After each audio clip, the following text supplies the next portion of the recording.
परिचय। बच्चों, आज मैं तुम्हें परमाणु की संरचना प्रकरण के विषय में बताऊंगा। परमाणु द्रव्य की मूलभूत इकाइयां हैं। हमारे चारों ओर की हर वस्तु परमाणुओं से बनी है। प्रारूपी परमाणु प्रोटॉनों के नाभिक का बना होता है और न्यूट्रॉन व इलेक्ट्रॉन इस नाभिक के परितः चक्कर लगाते हैं। शिक्षक महोदय, मेरा एक प्रश्न है। हमारे चारों ओर की वस्तुएं विभिन्न पदार्थों से बनी हैं, तो यह कैसे संभव है कि परमाणु द्रव्य की आधारभूत इकाइयां हैं? शाबाश, अच्छा प्रश्न है राकेश। जैसा कि तुम जानते हो कि सभी वस्तुएं विभिन्न सामग्रियों जैसे कि प्लास्टिक, रबर, लोहे इत्यादि से बनी होती हैं।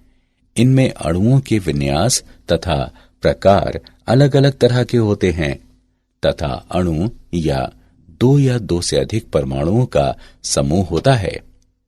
तो इस तरह से परमाणु ही मूलभूत इकाई हैं। छात्रों, आइए परमाणुओं के बारे में और अधिक चर्चा करें।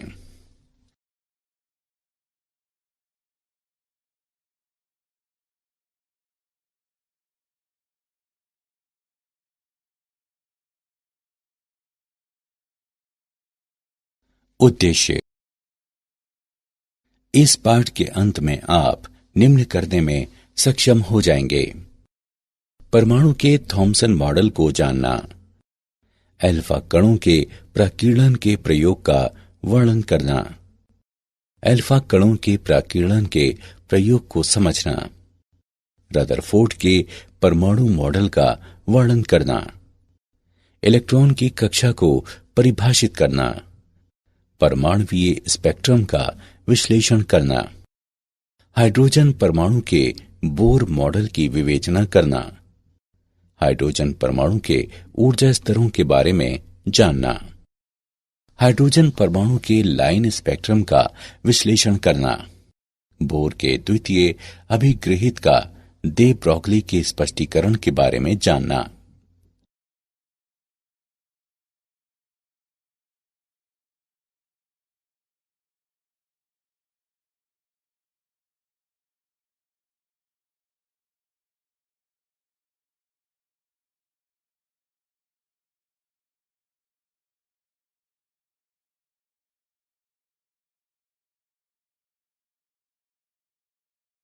थॉमसन का परमाणु मॉडल। सन 1898 में जे थॉमसन ने परमाणु का एक मॉडल प्रस्तावित किया, जिसे प्लम पुडिंग मॉडल भी कहा जाता है। उन्होंने बताया कि परमाणु किसी धनात्मक तरल जैसे कि पुडिंग से भरा होता है, जिसमें इलेक्ट्रॉन इस तरह अंतःस्थापित रहते हैं जैसे कि तरबूज में बीज।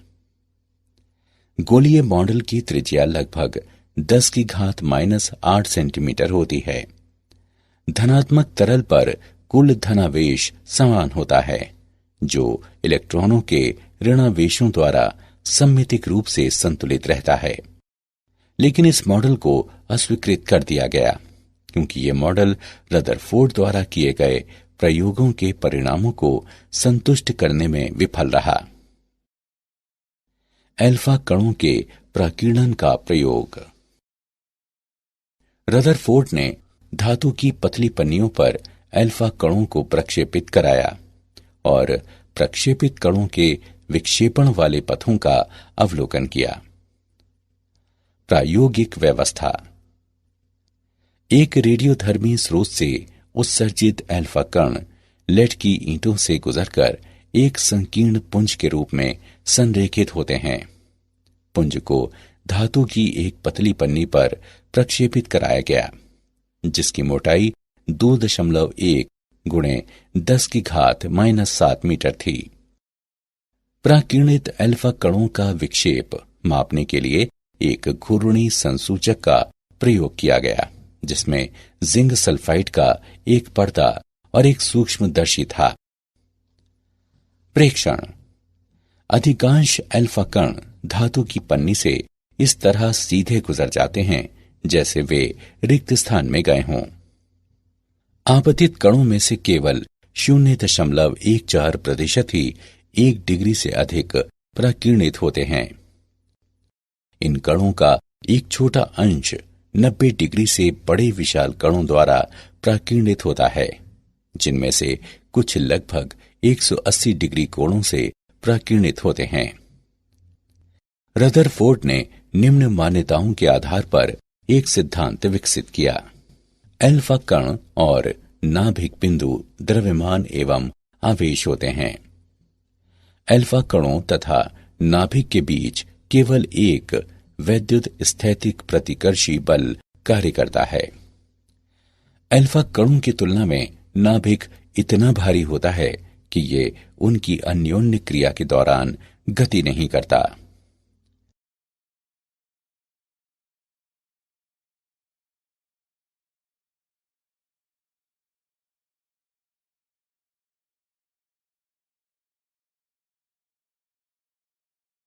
अल्फा कणों का प्रक्षेप पथ।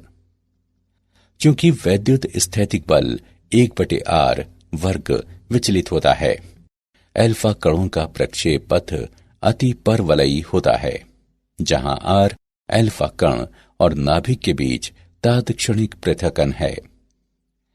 नाभिक तथा अल्फा कण की गति की आरंभिक रेखा के बीच की अभिलंबवत दूरी संघट्ट प्राचल कहलाती है।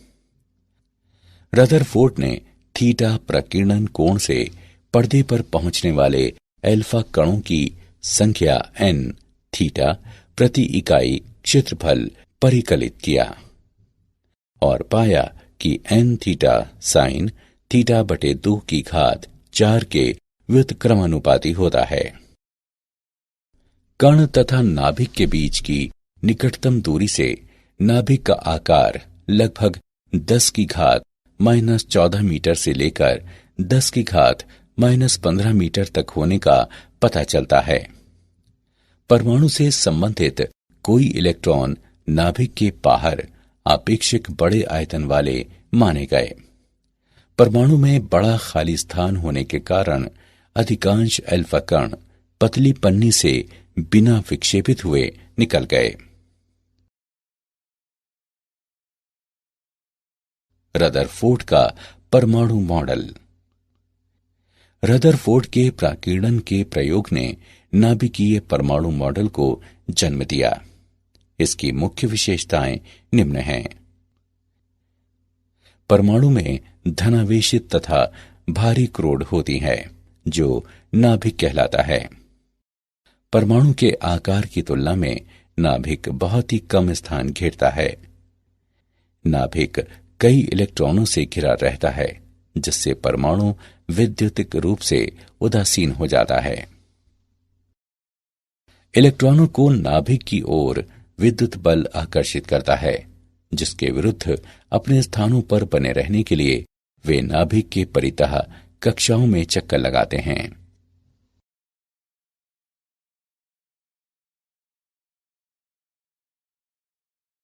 इलेक्ट्रॉन की कक्षाएं। रदरफोर्ड के परमाणु के नाभिकीय मॉडल ने परमाणु को एक वैद्युतिक उदासीन गोले के रूप में चित्रित किया, जिसमें केंद्र में एक अत्यंत छोटा, भारी और धनावेशित नाभिक होता है, जो अपनी गतिशील रूप से स्थिर कक्षाओं में घूमते इलेक्ट्रॉनों से घिरा होता है। घूमते इलेक्ट्रॉनों तथा नाभिक के बीच आकर्षण का वैद्युत स्थैतिक बल इलेक्ट्रॉनों को उनकी कक्षाओं में बनाए रखने के लिए अपेक्षित अभिकेंद्रीय बल प्रदान करता है। Fe बराबर Fc। उनके संबंधित मानों को प्रतिस्थापित करने पर हम पाते हैं कि mv वर्ग गुणे r बराबर है 1/4 पाई एप्सिलॉन नॉट e वर्ग बटे r वर्ग। हम इस समीकरण को निम्नवत भी लिख सकते हैं। r बराबर e वर्ग बटे 4 पाई एप्सिलॉन नॉट mv वर्ग। हाइड्रोजन परमाणु में इलेक्ट्रॉन की गतिज ऊर्जा एवं वैद्युत स्थैतिक स्थितिज ऊर्जा निम्नानुसार व्यक्त है। K बराबर 1/2 mv वर्ग बराबर e वर्ग बटे 8 पाई एप्सिलॉन नॉट r तथा u बराबर माइनस e वर्ग बटे 4 पाई एप्सिलॉन नॉट r। अतः एक हाइड्रोजन परमाणु में इलेक्ट्रॉन की कुल ऊर्जा निम्न होगी: E बराबर k प्लस यू, जो माइनस ई वर्ग बटे 8 पाई एप्सिलॉन नॉट r के बराबर है। इलेक्ट्रॉन की कुल ऊर्जा ऋणात्मक है। इसका अर्थ है कि इलेक्ट्रॉन नाभिक से बंधा है।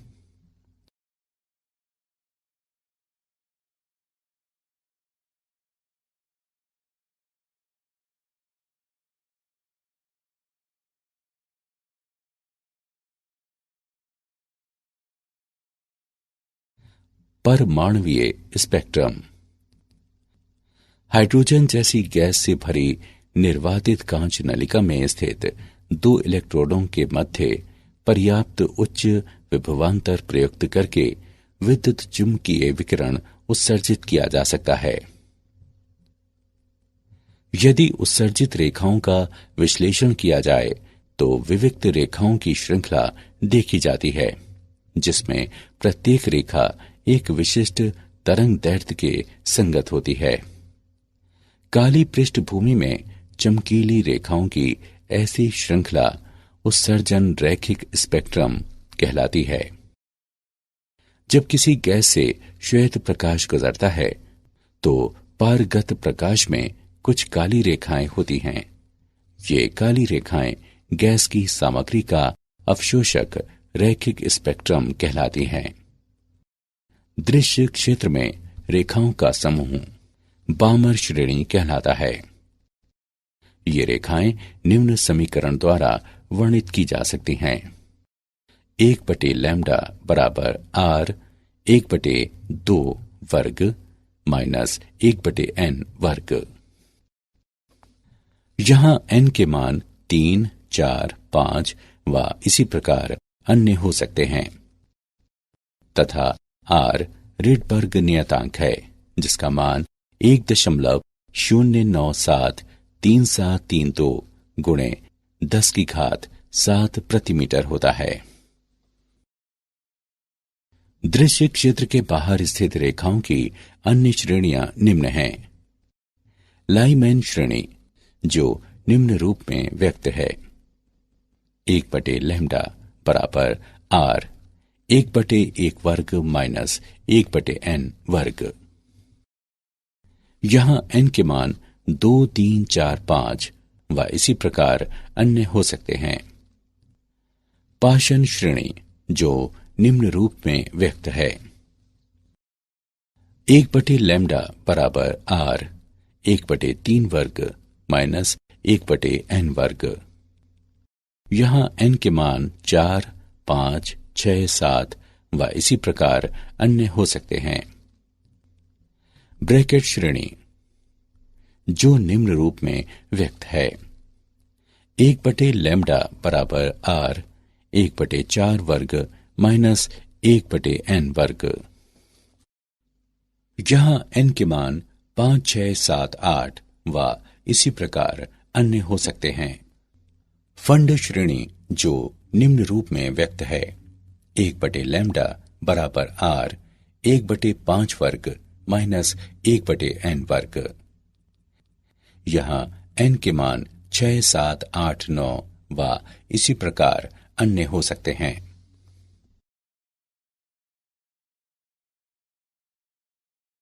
हाइड्रोजन परमाणु का बोर मॉडल। परमाणु के बोर मॉडल के मूल अभिगृहित निम्न हैं: इलेक्ट्रॉन नाभिक के परितः कूलॉम बल के प्रभाव में विशिष्ट वृत्तीय कक्षाओं में घूमता है, जो स्थैतिक कक्षाएं कहलाती हैं। इन कक्षाओं में इलेक्ट्रॉन विद्युत चुंबकीय तरंगें उत्सर्जित नहीं करता, इसलिए परमाणु स्थायी रहता है। स्थैतिक कक्षाएं वे होती हैं जिनके लिए इलेक्ट्रॉन के कोणीय संवेग L का मान h/2 पाई का पूर्णांक गुणज होता है। L बराबर NH/2 पाई, जहां N कक्षा की क्वांटम संख्या के रूप में ज्ञात है तथा h प्लांक का नियतांक है। यदि इलेक्ट्रॉन एक स्थैतिक कक्षा से दूसरी स्थैतिक कक्षा में जाते हैं तो ये न्यू आवृत्ति का एक फोटॉन उत्सर्जित करता है जो EI माइनस EF बटे h द्वारा व्यक्त है। हाइड्रोजन परमाणु के लिए बोर कक्षाओं की त्रिज्या। हम जानते हैं कि हाइड्रोजन परमाणु के लिए वृत्तीय कक्षा की त्रिज्या E वर्ग बटे 4 पाई एप्सिलॉन नॉट mv वर्ग होती है। हमें nv कक्षा की त्रिज्या ज्ञात करनी है जो कोणीय संवेग पर बोर के क्वांटमीकरण नियम को संतुष्ट करती है। Ln बराबर m Vn और Rn का गुणनफल जो NH बटे 2 पाई के बराबर है, जहां n बराबर 1, 2, 3 और इसी प्रकार अन्य, तथा Vn इलेक्ट्रॉन की nv कक्षा में चाल है। इस समीकरण को निम्न रूप में लिखा जा सकता है। Vn बराबर NH बटे 2 पाई m Rn। उपरोक्त दोनों समीकरणों की तुलना करने पर हम वेग तथा nv कक्षा की त्रिज्या का व्यंजक प्राप्त करते हैं। Vn बराबर 1 बटे n गुणे E वर्ग बटे 2 एप्सिलॉन नॉट h तथा Rn बराबर n वर्ग गुणे h वर्ग एप्सिलॉन नॉट बटे पाई me वर्ग बराबर n वर्ग a नॉट, जहां a नॉट बराबर 0.529 एंगस्ट्रॉम।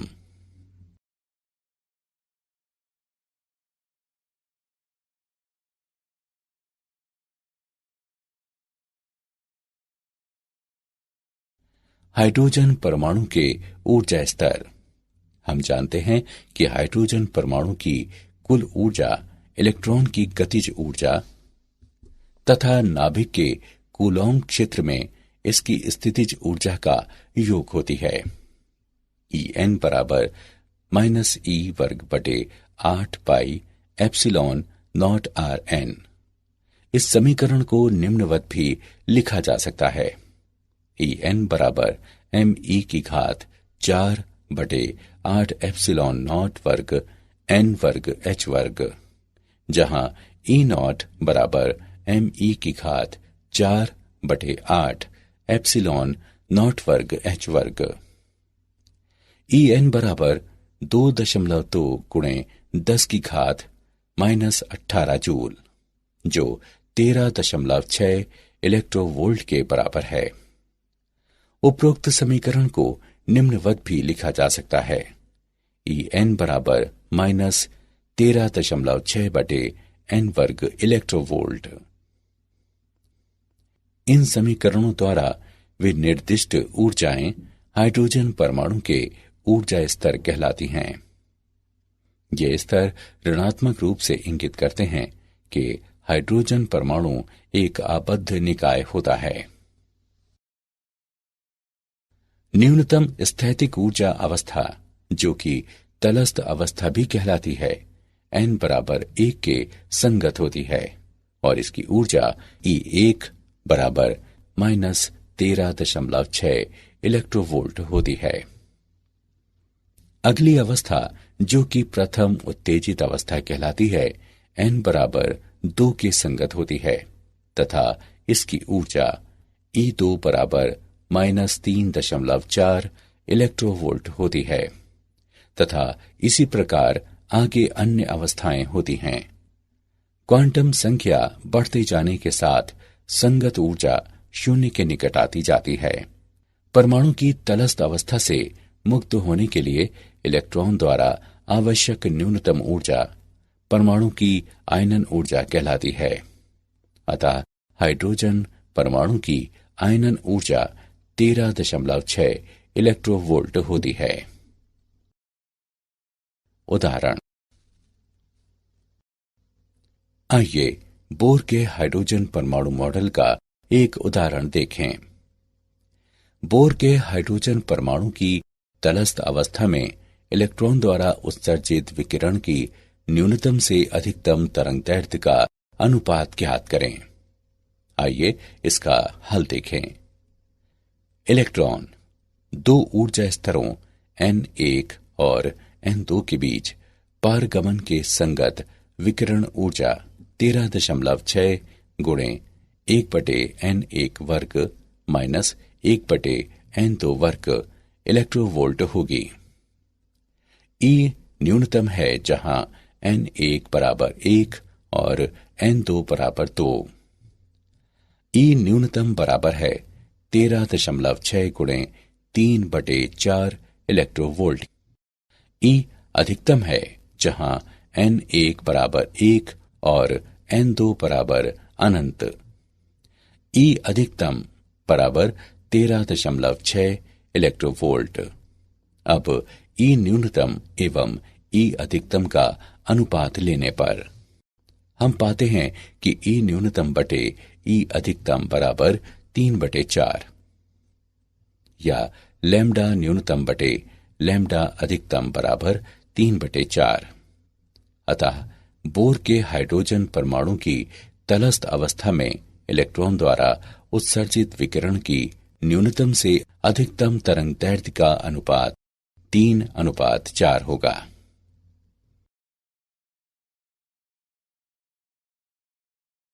हाइड्रोजन परमाणु का लाइन स्पेक्ट्रम।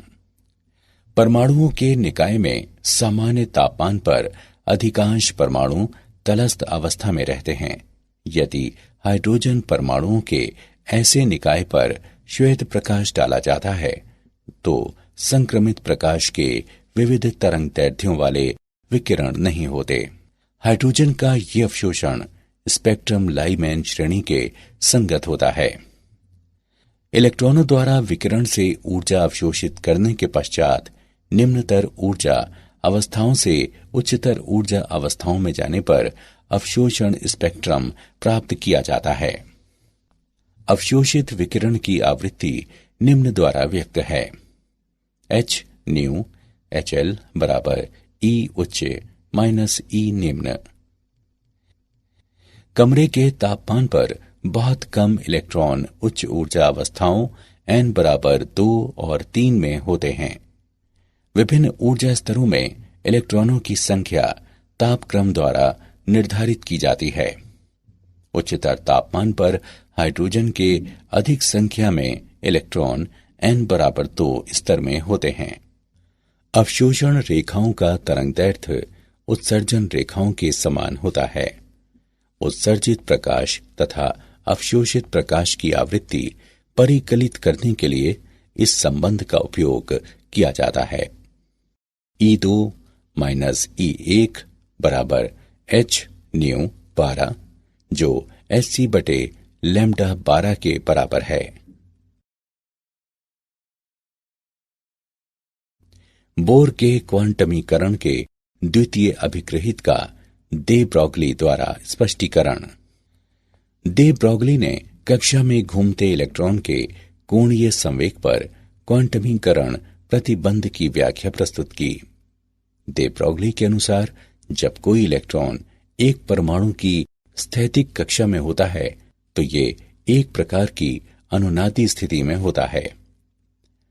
इलेक्ट्रॉन के तरंग दैर्ध्य पर अनुनादी दशा के लिए आवश्यक होता है कि एक इसकी कक्षा की परिधि पर एक स्थायी तरंग बनाए रखी जाए। अतः इलेक्ट्रॉनों की कक्षा की परिधि में इसके दे ब्रॉगली तरंग दैर्ध्य की एक पूर्णांक संख्या होती है। 2πr बराबर n लैम्डा, जहां n बराबर 1, 2, 3 इत्यादि। m द्रव्यमान तथा v चाल वाले इलेक्ट्रॉन के लिए दे ब्रॉगली तरंगदैर्ध्य h बटे mv होगा। इसे इस रूप में लिखा जा सकता है mvr बराबर nh बटे 2π। ये बोर का कोणीय संवेग क्वांटमीकरण प्रतिबंध है। क्या आप जानते हैं ब्रह्मांड में परमाणुओं की संख्या लिखने के लिए 10 से 80 शून्य लगाने होंगे। कुछ निश्चित दशाओं में परमाणुओं को 200 प्रकार के अल्पजीवी अवपरमाणविक कणों में विभक्त किया जा सकता है। नाभिक के कण विविध अन्य अति सूक्ष्म कणों से बने होते हैं जो क्वार्क कहलाते हैं। 1890 के दशक में वैज्ञानिकों का विचार था कि परमाणु बिलियर्ड की गेंदों की तरह ठोस होते हैं और पूर्णतः अविखंडनीय होते हैं। इलेक्ट्रॉन प्रोटॉनों से 1836 गुने छोटे होते हैं, इसलिए इनका भार लगभग नगण्य होता है। सारांश। आइए हमने जो कुछ सीखा है उसे संक्षेप में दोहराएं। कण तथा नाभिक के बीच की निकटतम दूरी से नाभिक का आकार लगभग 10 की घात -14 मीटर से लेकर 10 की घात -15 मीटर तक होने का पता चलता है। परमाणु में धनावेशित तथा भारी क्रोड होती है जो नाभिक कहलाता है। परमाणु के आकार की तुलना में नाभिक बहुत ही कम स्थान घेरता है। नाभिक कई इलेक्ट्रॉनों से घिरा रहता है, जिससे परमाणु वैद्युतिक रूप से उदासीन हो जाता है। इलेक्ट्रॉनों को नाभिक की ओर विद्युत बल आकर्षित करता है, जिसके विरुद्ध अपने स्थानों पर बने रहने के लिए वे नाभिक के परितः कक्षाओं में चक्कर लगाते हैं।